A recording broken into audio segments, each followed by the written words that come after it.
20 नवंबर 2022 के अव्यक्त बाप दादा के महावाक्य हैं। रिवाइज तारीख है 20 दिसंबर 1992। मुरली का सार है, आज्ञाकारी ही सर्व शक्तियों के अधिकारी। आज्ञाकारी ही सर्व शक्तियों के अधिकारी। आज सर्व शक्तियों के दाता बाप दादा अपनी शक्ति सेना को देख रहे हैं। सर्वशक्तिवान बाप ने सभी ब्राह्मण आत्माओं को समान सर्व शक्तियों का वर्षा दिया है। किसको कम शक्ति व किसको ज़्यादा, यह अंतर नहीं किया। सभी को एक द्वारा एक साथ एक समान शक्तियाँ दी हैं। तो रिजल्ट देख रहे थे कि एक समान मिलते हुए भी अंतर क्यों है। कोई सर्वशक्ति संपन्न बने और कोई सिर्फ शक्ति संपन्न बने हैं, सर्व नहीं। कोई सदा शक्ति स्वरूप बने, कोई कभी कभी शक्ति स्वरूप बने हैं। कोई ब्राह्मण आत्माएं अपनी सर्वशक्तिवान की अथॉरिटी से जिस समय जिस शक्ति को ऑर्डर करती है, वह शक्ति रचना के रूप में मास्टर रचता के सामने आती है। ऑर्डर किया और हाजिर हो जाती हैं। कोई ऑर्डर करते हैं लेकिन समय पर शक्तियाँ हाजिर नहीं होती, जी हाजिर नहीं होती। इसका कारण क्या?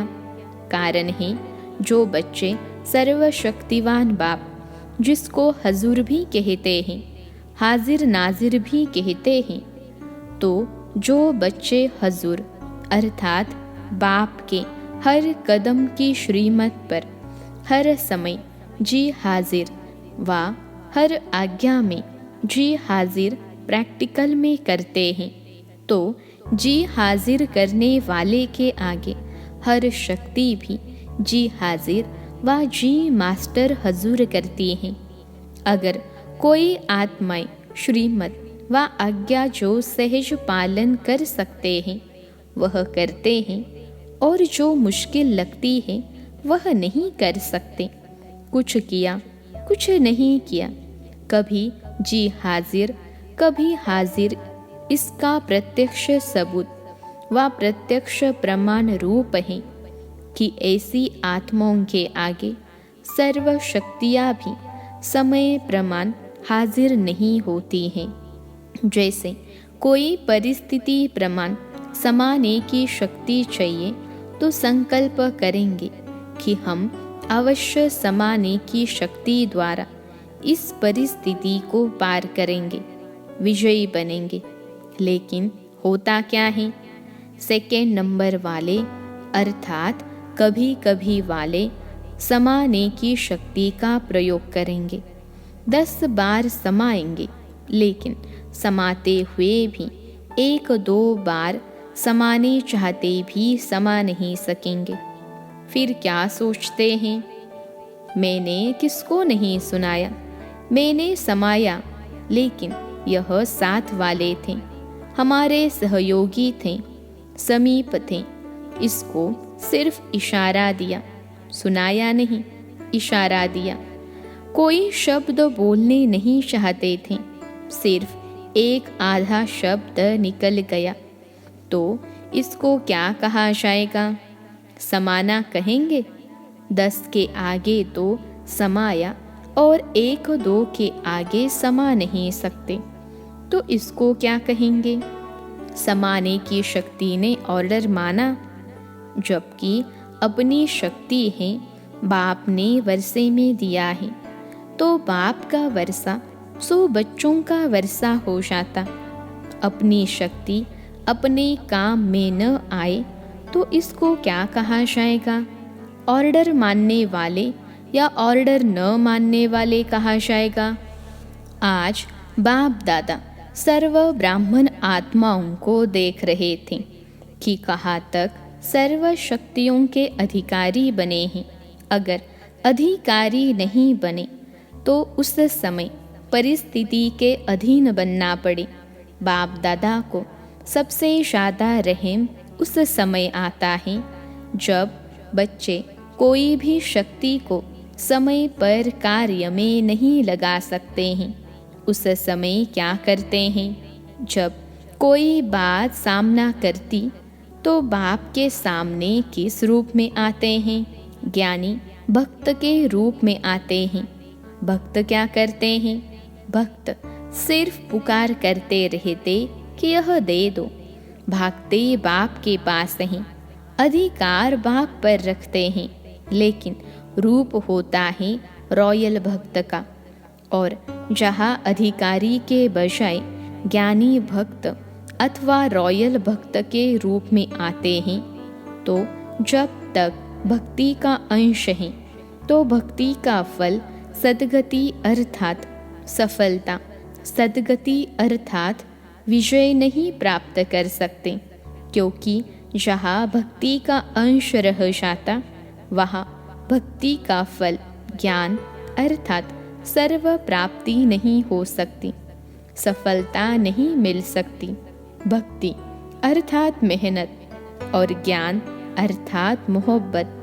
अगर भक्ति का अंश है तो मेहनत ज़रूर करनी पड़ती। और भक्ति के रस्म रिवाज हैं कि जब भीड़ यानी मुसीबत पड़ेगी तब भगवान याद आएगा, नहीं तो अलबेले रहेंगे। ज्ञानी भक्त भी क्या करते हैं? जब कोई विघ्न आएगा तो विशेष याद करेंगे। एक है सेवा प्रति याद में बैठना और दूसरा है स्व की कमजोरी को भरने लिए याद में बैठना। दोनों में अंतर है। जैसे अभी भी विश्व पर अशांति का वायुमंडल है, तो सेवा प्रति संगठित रूप में विशेष याद के प्रोग्राम बनाते हो, यह अलग बात है। वह तो दाता बन देने के लिए करते हो, वह मांगने के लिए नहीं करते हो, औरों को देने के लिए करते हो, तो वह हुआ सेवा प्रति। लेकिन अपनी कमजोरी भरने के प्रति समय पर विशेष याद करते हो, और वैसे अलबेलेपन की याद होती है। याद होती है, भूलते नहीं हो, लेकिन अलबेलेपन की याद आती है। हम तो है ही बाबा के, और है ही कौन?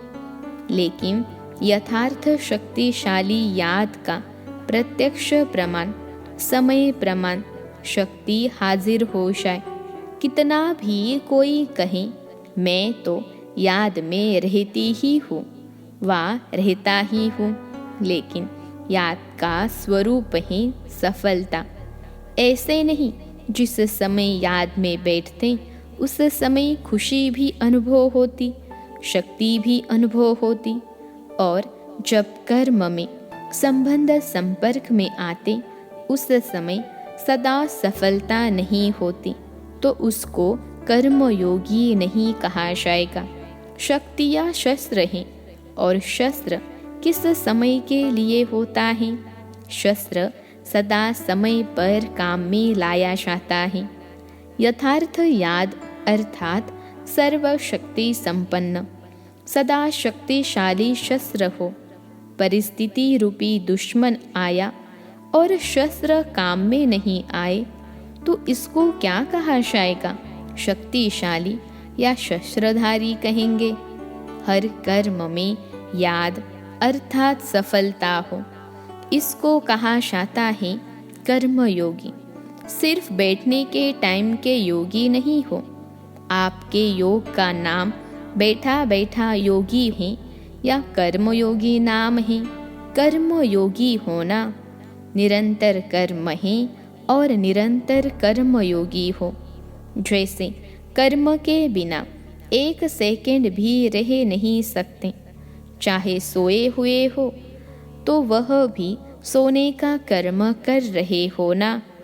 तो जैसे कर्म के बिना रह नहीं सकते, वैसे हर कर्म योग के बिना कर नहीं सकते। इसको कहा जाता है कर्मयोगी। ऐसे नहीं समझो कि बात ही ऐसी थी ना, सरकमटांस ही ऐसे थे, समस्या ही ऐसी थी, वायुमंडल ऐसा था, यही तो दुश्मन है।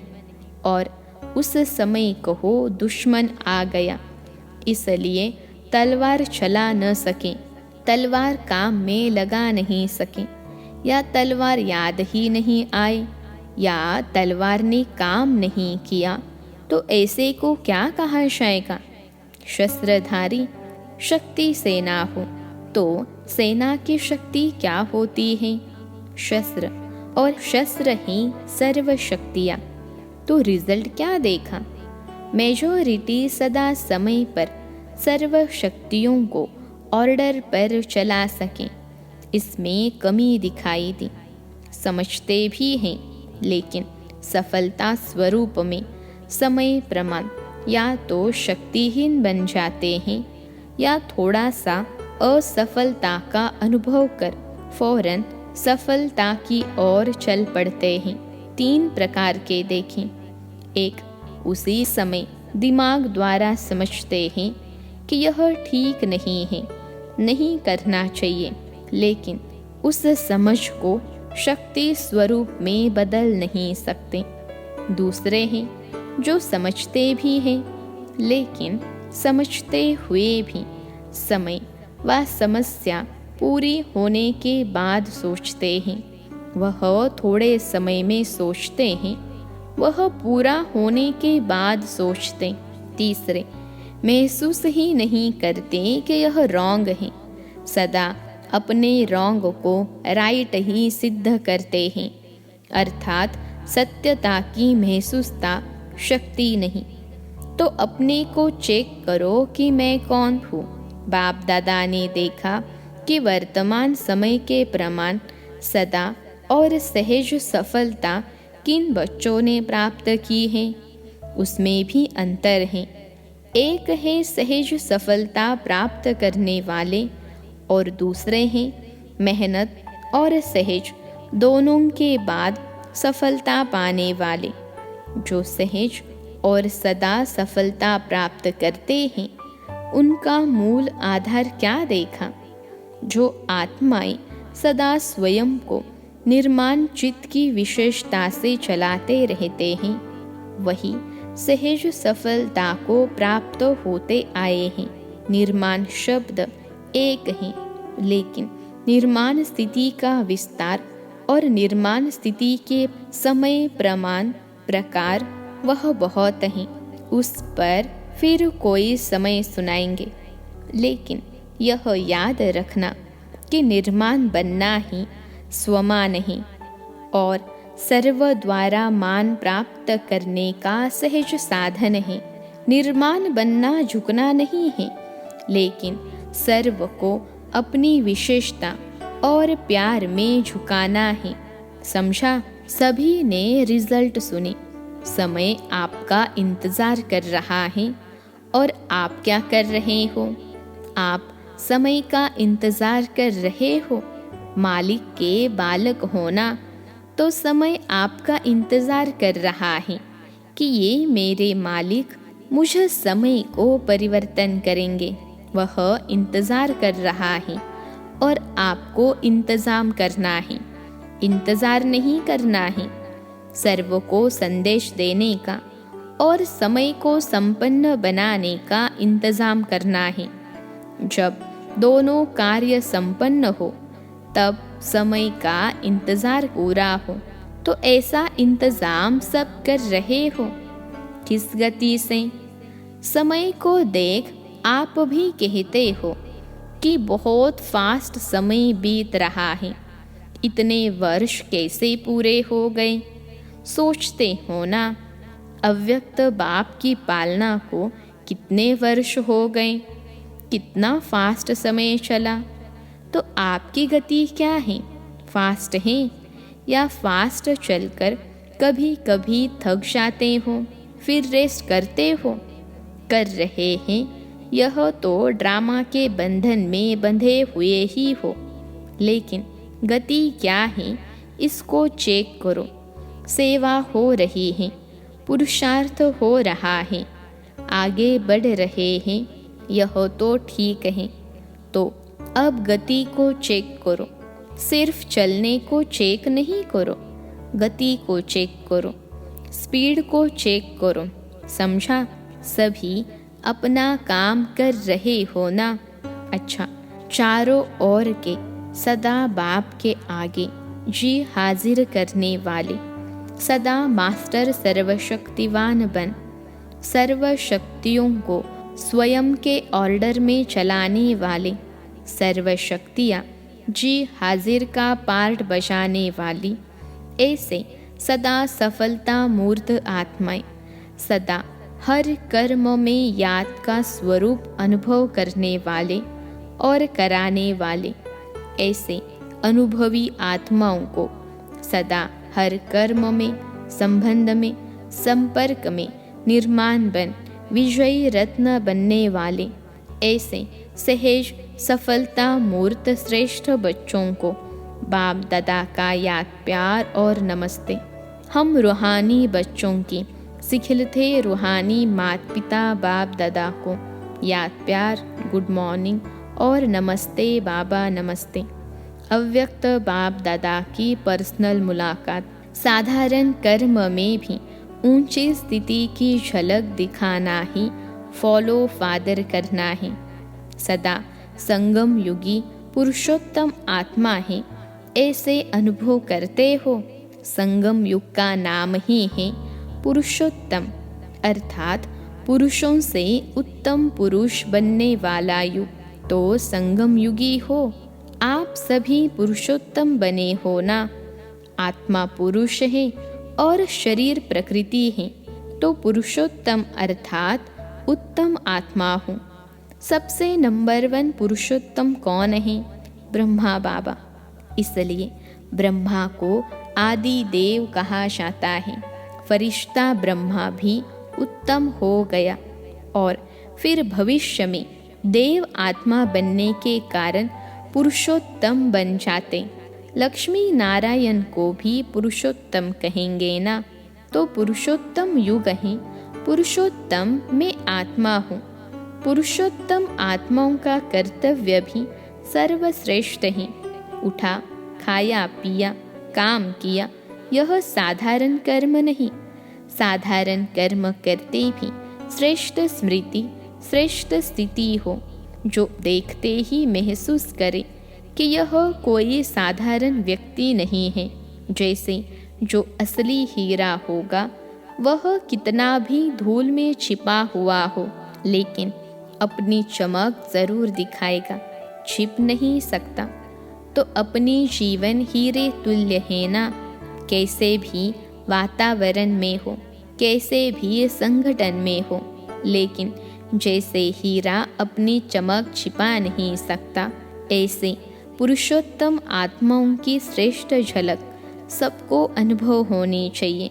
तो ऐसे ही या दफ्तर में जाकर, काम में जाकर आप भी वैसे ही साधारण हो जाते हो। अभी गुप्त में हो, काम भी साधारण है, इसलिए पांडवों को गुप्त रूप में दिखाया है। गुप्त रूप में राजाई नहीं की, सेवा की।